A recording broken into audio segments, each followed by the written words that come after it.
नमस्कार, मैं आयुर्वेदिक डॉक्टर राजीव सेठी आज लाइफस्टाइल इन आयुर्वेदिक के विषय पर आपसे बातचीत करने जा रहा हूँ। लाइफस्टाइल का मतलब है जीवन शैली, हमारा आहार विहार कैसा होना चाहिए। अगर हम आयुर्वेदिक के अनुसार अपनी जीवन शैली को अपनाते हैं तो हम केवल स्वस्थ ही नहीं, बहुत सी बीमारियों से भी जो है छुटकारा पा सकते हैं। कुदरत एवं आयुर्वेद का चोली दामन का संबंध है। दोनों के नियम न बदले हैं और ना ही बदले जा सकते। कुदरत एवं आयुर्वेद दोनों ही अपने नियमों का सख्ती से पालन करना मांगते हैं। जैसे जैसे मनुष्य आधुनिकता की तरफ बढ़ रहा है, वैसे वैसे नए नए रोग पैदा हो रहे हैं, रोगियों की संख्या बढ़ रही है एवं हॉस्पिटल्स की संख्या बढ़ रही है। पहले हालात ये होते थे कि बाजार में एक हॉस्पिटल हुआ करता था, अब उल्ट हॉस्पिटलों वाला बाजार ही नाम पड़ गए हैं। मतलब कहने का जिधर देखो चारों तरफ हॉस्पिटल ही हॉस्पिटल, रोगी ही रोगी, बीमारियां ही बीमारियां। ये हमारी आधुनिक जीवन शैली की ही देन है। किसी भी शहर में वेजिटेबल एवं फ्रूट्स की शॉप्स कम देखने को मिलेंगी, हॉस्पिटल ज़्यादा देखने को मिलेंगी। ग्रोसरी की शॉप्स कम देखने को मिलेंगी, केमिस्ट शॉप्स की शॉप्स ज़्यादा देखने को मिलेंगी। एवं दूध मक्खन मलाई की दुकानें कम देखने को मिलेंगी, लेबोरेटरीज ज़्यादा देखने को मिलेंगी। ये सभी कुछ हमारी अपनी ही गलतियों का नतीजा है। जीवन शैली से संबंधित बीमारियां किसी महामारी से कम नहीं हैं, ये हमारी जीवन शैली का ही दोष है। नए जमाने की जितनी भी बीमारियां हैं, चाहे वो डायबिटीज हो, हार्ट प्रॉब्लम हो, ब्लड प्रेशर है, थायराइड है, अर्थराइटिस है, डाइजेस्टिव सिस्टम से रिलेटेड प्रॉब्लम्स हैं, चाहे वो इरिटेबल बाउल सिंड्रोम है, एसिडिटी है, कॉन्स्टिपेशन है, पाइल्स है, बालों का छोटी उम्र में सफेद होना, आंखों का छोटी उम्र में दृष्टि का जो कम हो जाना, स्किन प्रॉब्लम्स का होना, इनफर्टिलिटी का होना, बहुत से स्त्री रोग भी इसमें शामिल हैं।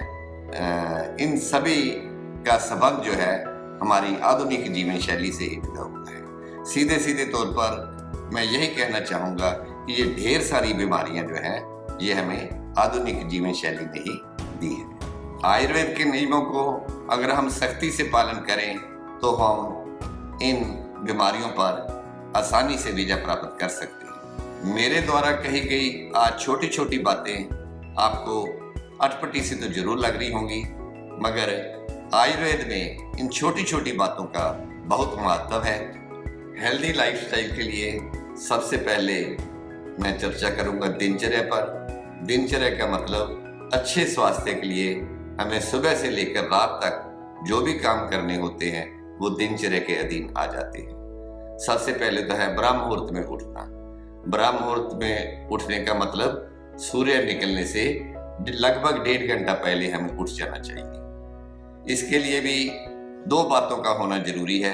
पहली बात तो एक दिन पहले रात की जो नींद है वो 6 से 8 घंटे गहरी नींद हमें प्राप्त की, तभी हमारा सुबह उठने का फायदा है।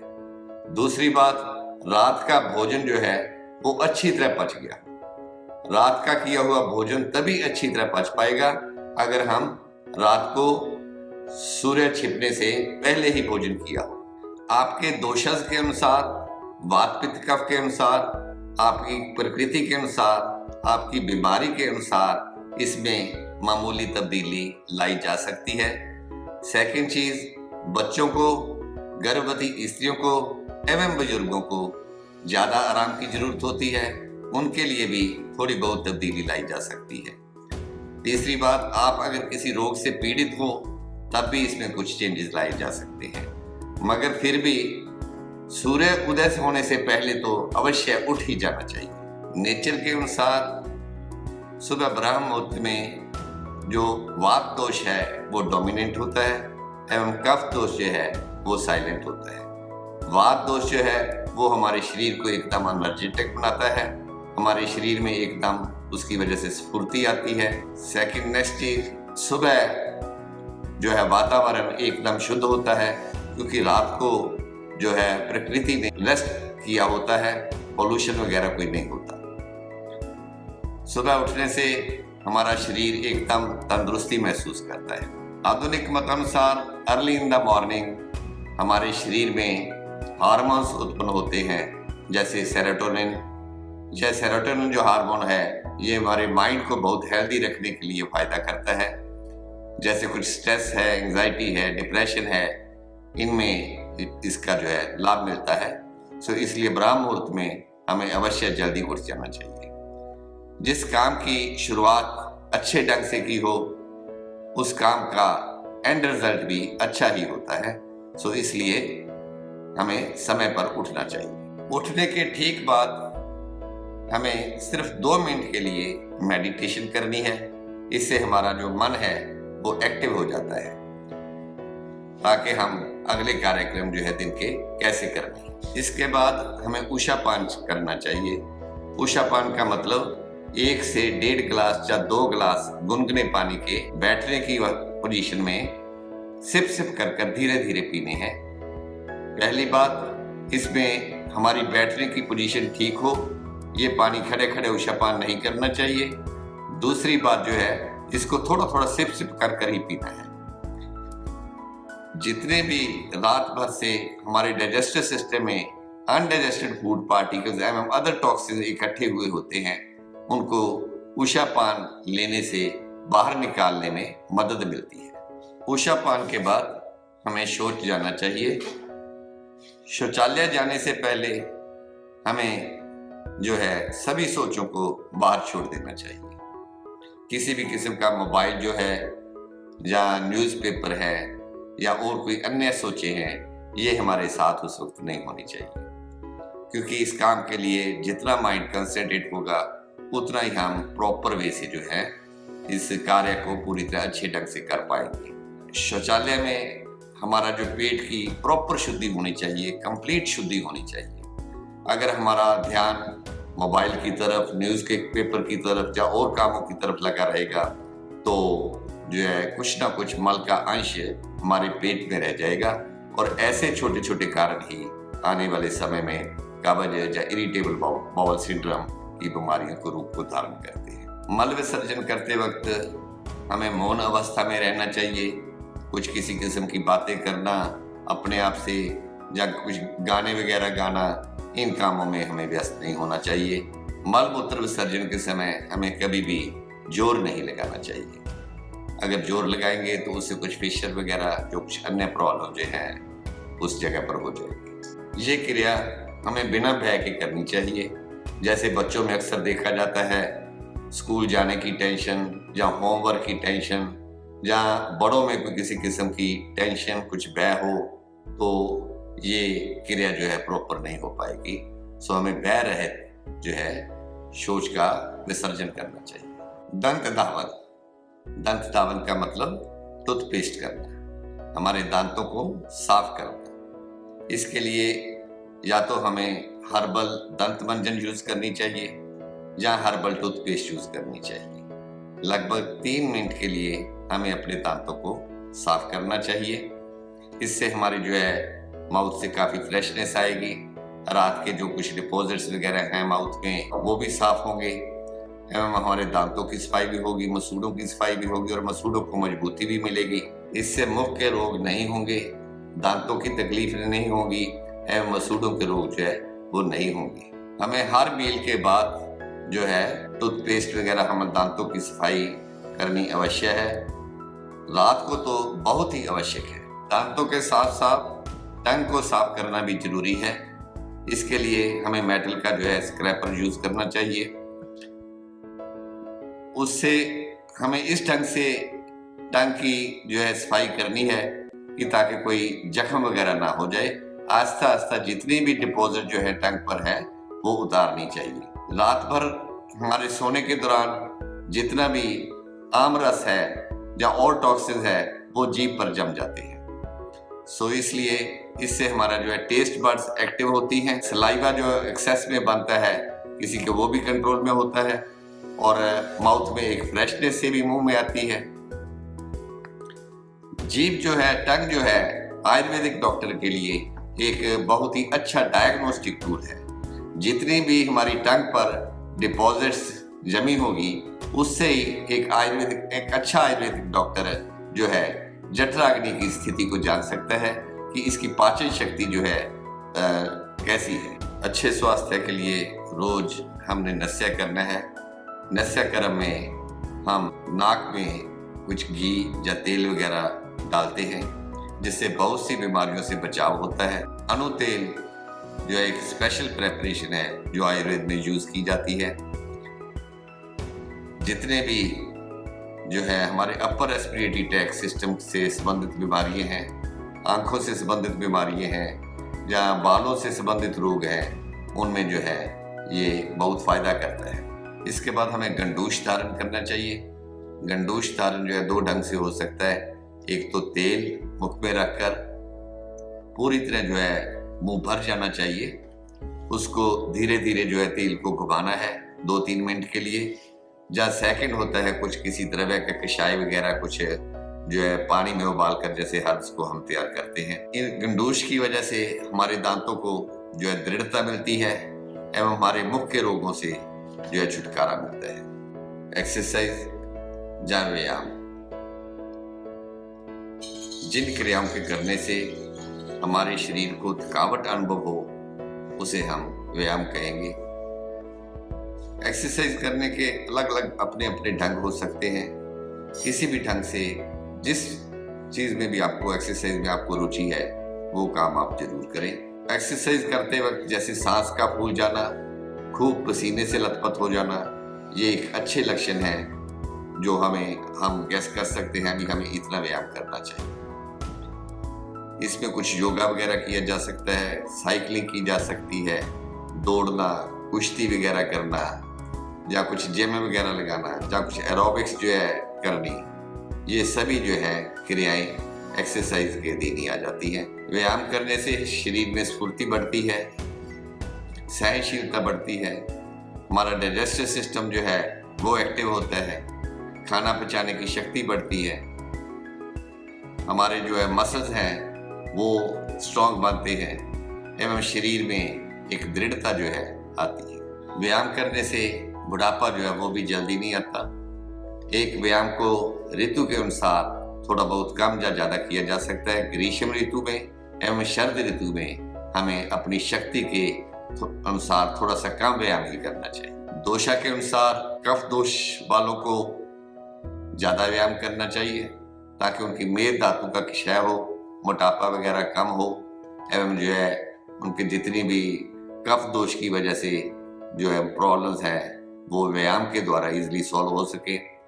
पित्त दोष वालों को मध्यम व्यायाम करना चाहिए एवं वात प्रकृति वालों को, वात दोष वालों को जो है सबसे ज्यादा अधिक व्यायाम करना चाहिए ताकि ये तीनों दोष अपने अपने ढंग से बैलेंस हो सके। व्यायाम के बाद कुछ देर समय करने के बाद हमें जो है अभ्यंग, जिसे हम तेल मालिश भी कह सकते हैं, सारे बदन पर करनी चाहिए। तेल मालिश करने से हमारे स्किन के जो है चमड़ी के जो पोर्स हैं वो खुल जाते हैं, स्किन एक्टिव कोमल एवं मृदु होती है। आजकल अलग अलग तरह की मसाज थेरेपीज भी चल रही हैं, हेड मसाज, फुट मसाज। इससे हमारी जितनी भी 7 धातुएं हैं, रस, रक्त, मांस, मेद, अस्थि, मज्जा, शुक्र, ये धातुएं पुष्ट होती हैं और शरीर को स्नेहन भी मिलता है। जो स्नेहन, जो फैट्स हम भोजन के द्वारा प्राप्त करते हैं उसमें कुछ अंश जो है वो मल के द्वारा निकल जाता है, मगर जो स्नेह जो है फैट्स हैं, ऑयल है, वो हम मालिश के जरिए शरीर में भेजते हैं, वो पूरे का पूरा जो है शरीर को ही मिलता है। मालिश से कफ एवं वात दोष जो है वो शांत होते हैं, थकावट जो है वो दूर होती है। इससे एंजाइटी, स्ट्रेस एवं डिप्रेशन भी दूर रहते हैं। शरीर की मालिश के बाद हमें उद्वर्तन करना चाहिए और उद्वर्तन का मतलब है कोई सूखा पाउडर जो है बदन पर मलना, जिसे हम उबटन भी कह देते हैं। ये हल्दी का हो सकता है, मुल्तानी मिट्टी का हो सकता है या किसी भी हर्ब का फाइन पाउडर हो सकता है। व्यायाम के दौरान जो हमारे शरीर से पसीना निकलता है वो लवणीय एवं अम्लीय होता है। लवणीय एवं अम्लीय पसीने की वजह से ही हमारे शरीर में अनेकों तरह की फुंसियाँ वगैरह निकल आती हैं। सो इसके लिए हमें उद्वर्तन करना चाहिए ताकि स्किन से उसका जो दोष है वो दूर हो सके। इसके बाद हमें स्नान करना चाहिए। दिनचर्या में 2 ही काम ऐसे हैं जिन पर हमें सबसे ज्यादा समय लगाना चाहिए। एक तो शरीर की शुद्धि के लिए स्नान करना एवं दूसरा भोजन करने के वक्त। दोनों कार्यों में जितना समय अच्छा लगाया जाएगा उतने ही हमें लाभ मिलेगा।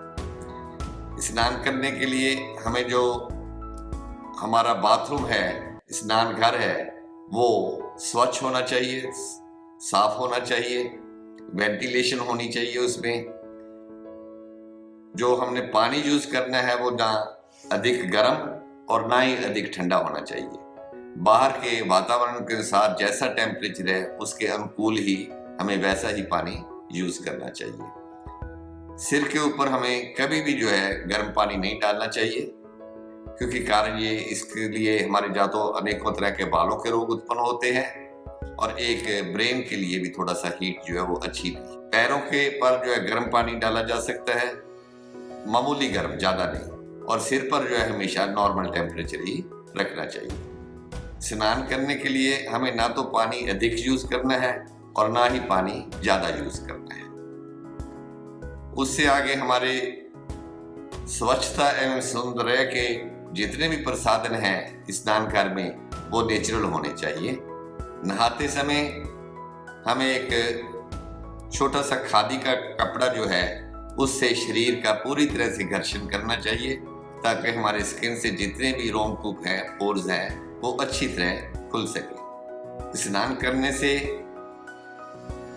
हमारे शरीर की जो है स्वच्छता होती है, हमारी बॉडी जो है रिचार्ज होती है, हमारा मन जो है वो प्रसन्न होता है और शरीर में से जो है जितनी भी मैल वगैरह है वो उतर जाती है। स्नान करते वक्त हमें जो है यौन अंगों की भी अवश्य सफाई करनी चाहिए। स्नान करते वक्त हम स्नान वाले पानी में गुलाब की पत्तियां, नीम की पत्तियां या जो है नींबू का थोड़ा सा रस मिला सकते हैं। उससे हमारे जो है पानी जो है वो भी कुछ सुगंधित लगेगा एवं हमारे शरीर में से पसीने की बदबू भी जो है वो नहीं महसूस होगी। इसके बाद हमने जो है अपने अच्छे साफ सुथरे वस्त्र डालने चाहिए। जो हमारे वस्त्र हैं वो हमारे जो है सीजन के अकॉर्डिंगली होने चाहिए। जैसे गर्मियों में हमें सूती कपड़े डालने हैं, सर्दियों में हमने जो है थोड़ा सा ऊन वाले या गर्म कपड़े जो है डालने हैं। तो ऐसे कपड़े जो है हमें डालने चाहिए। आहार, भोजन, आहार ही हमारी औषध है। हमें पौष्टिक आहार लेना चाहिए। आहार से हम अपनी सभी बीमारियों को कंट्रोल में कर सकते हैं। इसीलिए आहार को आयुर्वेद में बहुत प्राथमिकता दी गई है। हमारा आहार लघु हो, इजीली डाइजेस्टेबल हो, लाइट हो। हमें एकांत में सुखासन में बैठकर मौन रहते हुए भोजन करना चाहिए। टेस्टी भोजन हमें मिलकर खाना चाहिए। मिलकर खाना खाने से खाना और भी स्वाद लगता है एवं वो पौष्टिक गुण ज्यादा बढ़ जाते हैं। इनकम्पैटिबल डाइट, जिसे हम विरुद्ध आहार कहते हैं, बहुत ही इम्पोर्टेंट जो टॉपिक है इस विषय के साथ जुड़ा हुआ हमारी जीवन शैली के साथ, जिसकी वजह से अनेकों ही बीमारियों को हम खुद अपने आप ला रहे हैं।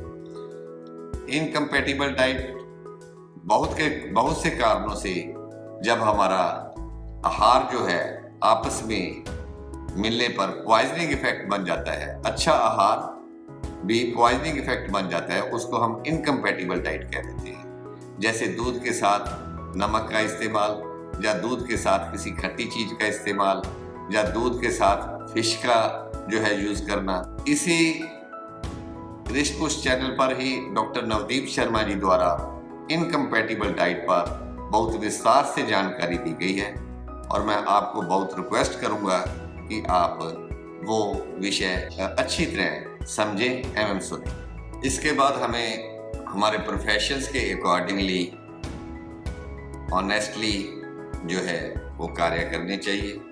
जैसे स्टूडेंट है तो उसने अध्ययन का कार्य करना है, कोई व्यापारी है उसने अपना व्यापार का कार्य करना है, अगर कोई किसी ऑफिस में जॉब वाला है तो उसने जॉब का कार्य करना है।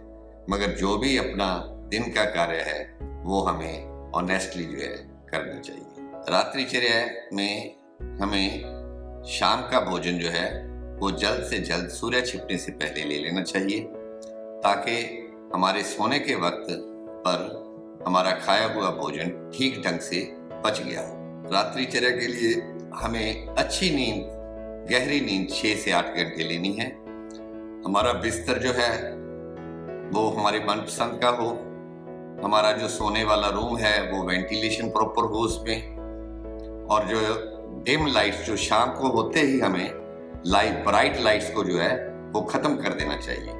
क्योंकि अगर हम आने वाले काम के लिए कोई तैयारी करेंगे तभी उस कार्य को हम सुचारू रूप से कर पाएंगे। सो नींद लेने के वक्त से पहले ही हमें तैयारी कर देनी चाहिए कि ब्राइट लाइट्स जो है वो ऑफ हो जानी चाहिए, डिम लाइट्स होनी चाहिए। नाइट के समय जो पाम है हमारे, उनको गर्म पानी से धोकर उनको थोड़ा सा अक्यूप्रेशर कर कर थोड़ा सा तेल लगाकर उनका अभ्यास करना चाहिए। आफ्टर दैट जो है हमें बेडरूम में कुछ किसी किस्म एसेंशियल ऑयल जो है जो हमें मन को भाती है, मन को अच्छा लगता है, जैस्मिन ऑयल है, रोज एसेंशियल ऑयल है, इनके फ्यूम्स वगैरह इंतजाम होना चाहिए ताकि हमारा मन जो है वो प्रसन्न अवस्था में हो, हम अच्छी नींद ले सकें। ऋतुचर्या का मतलब है अच्छे स्वास्थ्य के लिए हमें सीजन के जो नियम हैं उनको फॉलो करना चाहिए। आयुर्वेद के अनुसार साल भर में 6 ऋतुएं हैं। हर ऋतु में कुदरती तौर पर एक दोष जो है इम्बैलेंस होता है एवं दूसरा दोष जो है वो शांत रहता है। ऐसे ही दूसरी ऋतु में एक अन्य दोष जो है वो इम्बैलेंस रहेगा एवं दूसरा दोष जो है वो शांत रहेगा।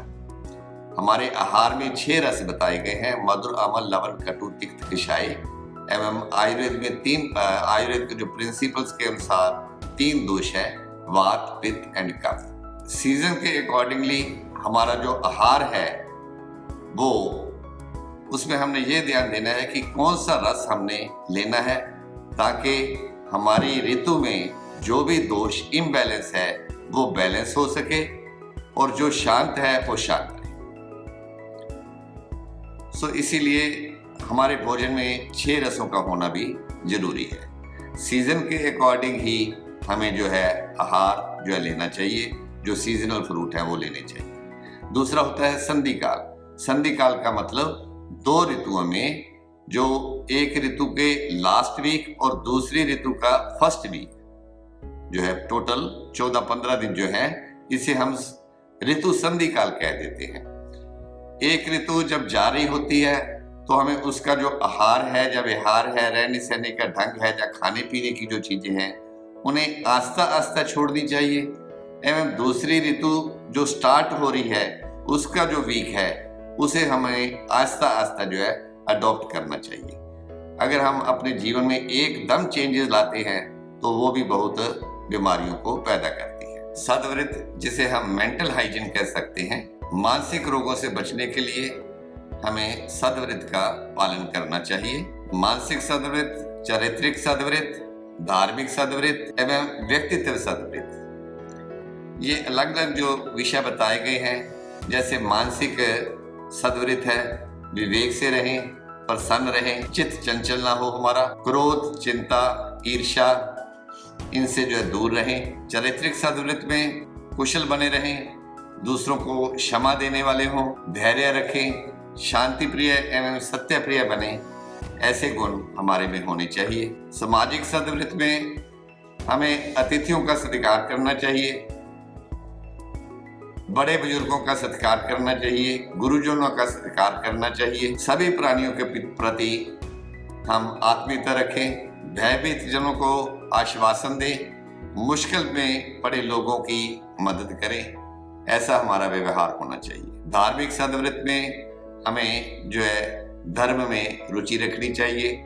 व्यक्तित्व सद्वृत्ति में जितनी भी बातें हमने डिस्कस की हैं, व्यायाम, आहार, ये सभी व्यक्तित्व सद्वृत्ति में आ जाती हैं। और एक किसी भी किस्म के नशे से हमने बचना है। कोई भी नशा हो वो बुद्धि का नाश करता है।